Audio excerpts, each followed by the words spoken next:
Baik, Anda kembali menyaksikan dua sisi. Saya ingin ke Mas Pratama. Mas Pratama. Oke.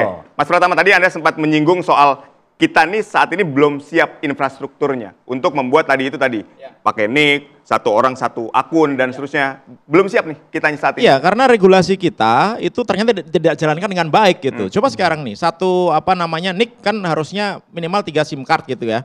Ternyata kan enggak gitu. Ternyata kita bisa beli beberapa SIM card, bahkan ratusan, bahkan ada yang ribuan gitu. Bahkan sekarang kita beli ke toko pulsa itu udah terregistrasi gitu. Ya kan harganya cuma 5.000 perak, cuma 2.000 perak gitu. Terutama Gen Z ini suka beli kartu itu untuk apa? Paket datanya itu lebih banyak gitu ya kan. Habis pakai buang gitu. Nah, kalau sampai itu nggak dibatasi, percuma. Kenapa?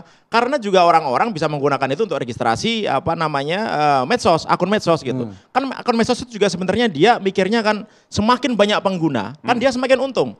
Value perusahaannya semakin besar gitu. Jadi memang dia pengennya semakin banyak pengguna semakin seneng dia. Nah, kalau memang mau membatasi itu tadi Mas Alfon bagus juga tuh bahwa kita bisa melakukan tracing terhadap akun tertentu. Jadi orang itu bisa menggunakan akun pseudo nim gitu ya kan. Bukan anonim tapi pseudo artinya namanya boleh siapa aja, akunnya boleh ngaku siapa aja, tapi ketika di-trace gitu, ada alamat yang bisa diketahui begitu. Nah, itu kan yang punya kemampuan itu adalah platform media sosial. Yang jadi masalah memang saat ini platform media sosial itu kadang-kadang nggak nurut sama pemerintah kita. Komdigi itu sebenarnya nggak kesusahan ketika minta take down atau minta satu unggahan yang sifatnya hoax atau hate speech untuk turunkan itu susah. Kenapa? Karena kemampuan Komdigi itu yang diterima oleh platform itu adalah ketika berkaitan dengan judi online dan pornografi. Sehingga ketika yang lainnya dibilang sama platform itu kan kebebasan berpendapat dan lain-lain. Ya gitu. Tambahkan saja variabelnya kan bisa seharusnya. Nah itu platform harus nurut harusnya kan gitu. Plus kalau tadi saya bilang, kalau misalkan nih aparat penegak hukum kita, Komdigi nih punya peralatan tools yang bisa digunakan untuk mengejar penjahat-penjahat itu. Karena memang banyak mas penjahat-penjahat di Indonesia ini yang memanfaatkan media sosial ini untuk kepentingannya demi duit gitu. Untuk merusak suasana dan situasi yang ada di media sosial. Mereka bisa bikin unggahan-unggahan apapun, yang penting ada yang bayar, dia ngikutin. Dan itu jadi trending, begitu jadi trending, platform itu melanjutkan tugasnya buzzer ini. Dan itu yang bahaya, sehingga semua orang tadi Anda juga sempat menyinggung bahwa satu orang bisa punya ratusan ribuan. Dan itu dikontrol oleh satu orang, namanya Pon Farm gitu. Dan itu kita bisa, jadi sekarang nggak usah susah-susah nih para mahasiswa nih ya, kalau misalkan posting sesuatu nggak ada yang like, ada yang view, beli aja, bayar aja. 10.000 perak bisa sampai 10.000, 20.000 view dan lain-lain. Artinya begini Mas Alfon, ini saya ingin bridging ke Mas Alfons itu. Dengan segala kejahatan yang tadi disampaikan oleh Mas Pratama, artinya masih mampu ya perangkat-perangkat hukum di negeri ini melakukan pemberantasan, pembasmian terhadap itu. Harusnya mampu. Harusnya masih mampu. Jangan hopeless loh Mas Alfon gitu maksudnya. Ideal yang harus kita tuju adalah medsos yang terkontrol. Dan kita belajar dari hari ini bahwa kita lihat China mengontrol. Nggak setuju saya terkontrol ini. Sebentar, kita dengarkan dulu. Terkontrol itu artinya kan semua aktivitas internet diketahui, dikontrol sama pemerintah gitu. Kalau menurut saya nggak setuju. Kata-kata itu menurut saya jangan dipakai. Terkontrol seperti yang dimaksud Mas Pratama. China mengontrol internet dengan sangat ketat. Saya nggak bilang diterapkan di Indonesia. Lalu ada negara lain, Australia, Perancis, Kanada bebas media sosial. Udah jalan berapa tahun, kemudian sekarang di Australia pendidiknya belajar bahwa rupanya media sosial terlalu bebas memberikan dampak buruk bagi pelajar di sana. Mereka sekarang berbalik ikut China, mau ngontrol media sosial. Nah, jadi sebenarnya idealnya... Artinya apa? Mengekang kebebasan masyarakatnya dong berarti? Idealnya, istilahnya kita punya anak, ya kan? Baru kecil, apa kamu langsung kasih kebebasan, langsung nyetir mobil? Nah, kasih dulu tanggung jawab, belajar, udah bisa nyetir mobil, baru kamu boleh nyetir mobil. Kalau anak kecil, baru dewasa, segala macam mau tahu, kita kasih kebebasan, lalu terjadinya kebablasan, ya itu kita juga akan menyesal. Kira-kira begitu. Itu namanya literasi bukan kontrol. Ya, artinya itu yang diterapkan, literasi bermedia sosial.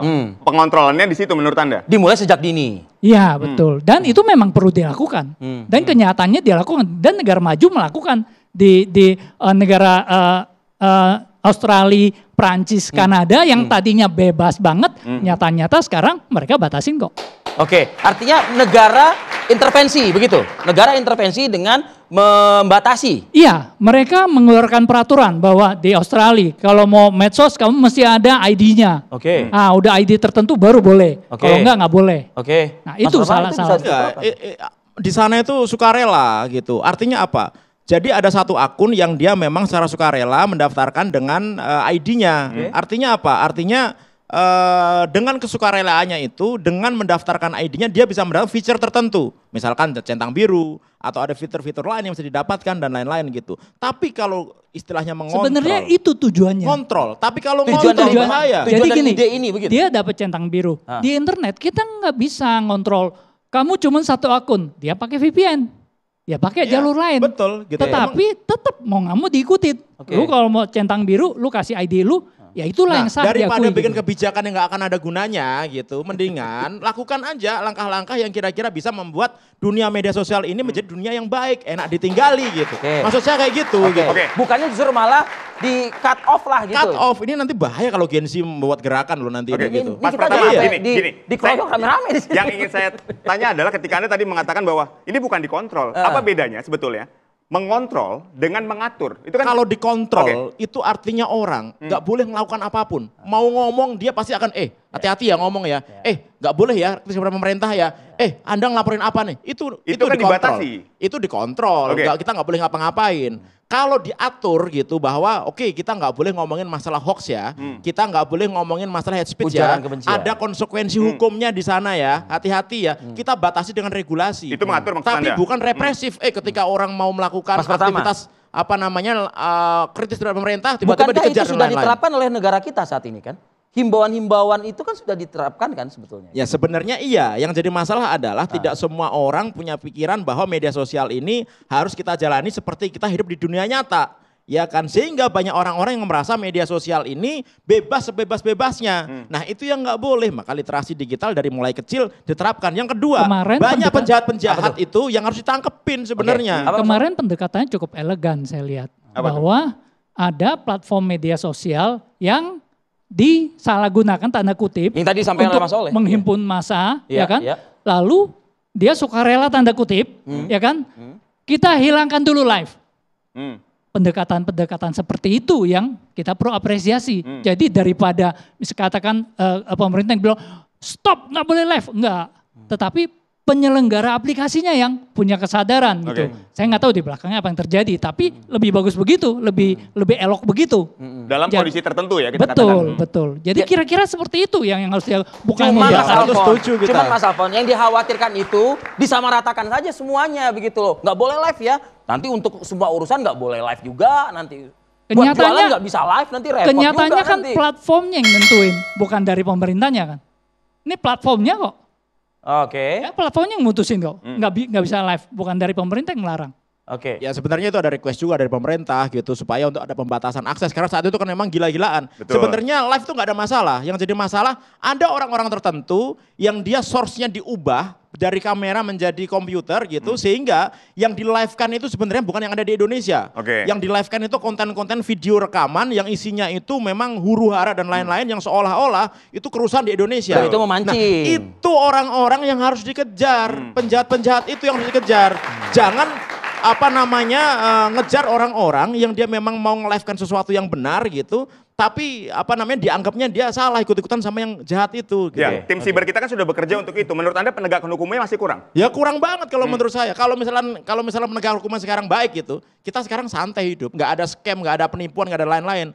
Kan sekarang ini karena banyaknya kebocoran data, banyak masyarakat kita yang hanya bisa sebenarnya nggak ada yang selamat, hanya bisa menjadi korban dan calon korban saja gitu ya kan. Nah oleh karena itu tugas aparat penegak hukum nangkepin tuh penjahat-penjahat itu gitu ya kan, sehingga apa mereka nggak macam-macam, nggak merugikan masyarakat kita. Sekarang yang dirugikan nggak bisa ngapa-ngapain loh, ada 400 orang Indonesia ternyata kena APK undangan, tiba-tiba semua rekeningnya habis terkuras gitu ya kan, gara-gara media sosial. Itu tuh mereka penjahat-penjahat itu, ada yang orang bikin unggahan hate speech dan lain-lain pakai buzzer, itu yang ditangkepin harusnya. Mas Alfons, gitu. Negara tidak boleh menyerah, negara tidak boleh menyerah, negara tidak boleh hopeless. Aparatur-aparatur yang ada harusnya ditingkatkan. Itu yang seharusnya dilakukan, Mas. Bukannya justru malah memotong kebijakan. Ya, menuju ke sana kan kita nggak bisa langsung ambil satu keputusan langsung jadi gitu. Menuju ke sana perlu pendewasaan, perlu proses. Ya itu yang harusnya dilakukan. Jadi nggak bisa nggak mau, nggak bisa harus begini juga. Ada prosesnya ya.